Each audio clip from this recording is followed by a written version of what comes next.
Hey guys, welcome to another episode where we're going to take you into our Q&A session. There was a very important question when it comes to how do you structure your, employees and or contractors and what's really going on specifically as it relates to cleaners, or if you're experiencing challenges when it comes to your runner or getting individuals to help you with parts of your business and you're not quite sure what to do about it. Well, one of our members happened to have asked the exact same question. So therefore, now you get to see this particular answer from this particular episode. Most importantly, one of the things that I want to share with you is if you guys want to get access to more information, be able to ask more questions, feel free to come over to our Facebook group and definitely find out the answers to your questions, because we want you to grow your mind, grow your money, be able to become a bigger, better, badder version of the entrepreneur that we know is inside. In the meantime, enjoy this answer.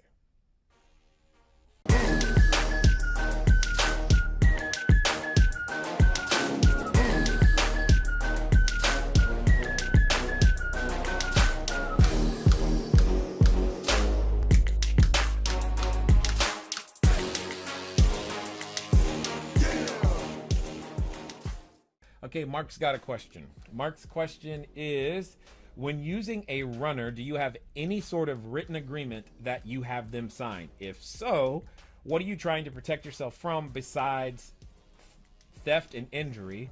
What verbiage are you using? Any templates would help. I know you aren't an attorney. Woo, woo. Thank you for already knowing that. But hearing your answer will set me in the right direction. Correct. So, Mark, it's funny that you mentioned this, and I believe you're in California.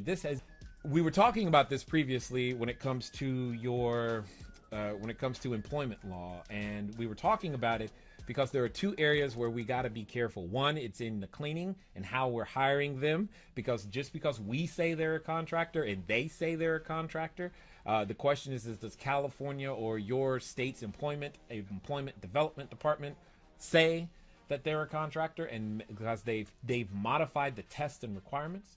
So that's number one. Number two, the other place was also in the runner position. So what's really, really key to the answer to your question, Mark, is the way to answer that question is also asking me, is your runner an employee, or is he or she a contractor?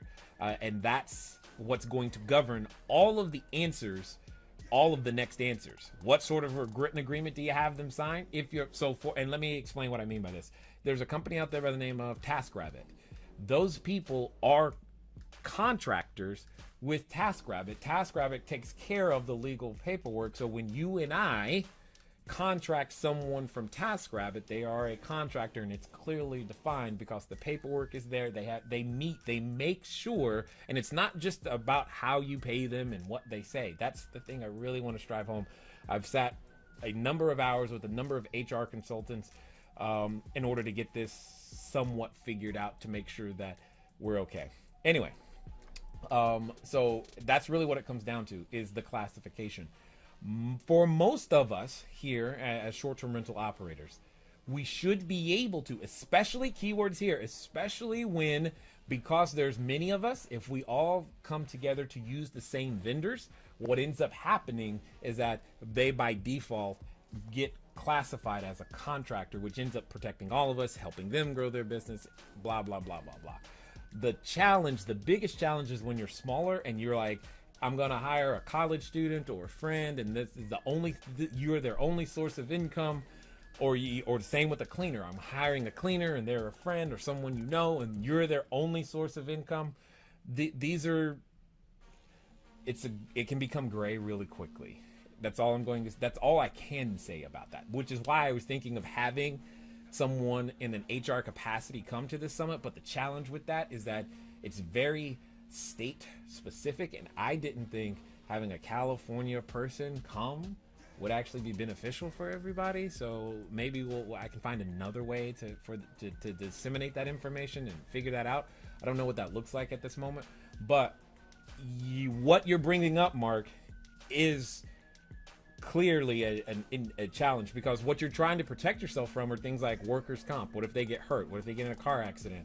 All these types of things, because as a vendor, it has one implication. As an employee, it has a completely different one, implication of what happens in that scenario. And that's really what it comes down to, is trying to make that happen.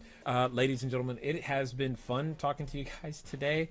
I thank you for your time, your attention. Keep asking your questions, because we want to make sure that you have exactly what you need to go out there and to be the success that I already know that you are. So with that being said, it's been fun talking to you guys today. I look forward to talking to you soon. Until next time.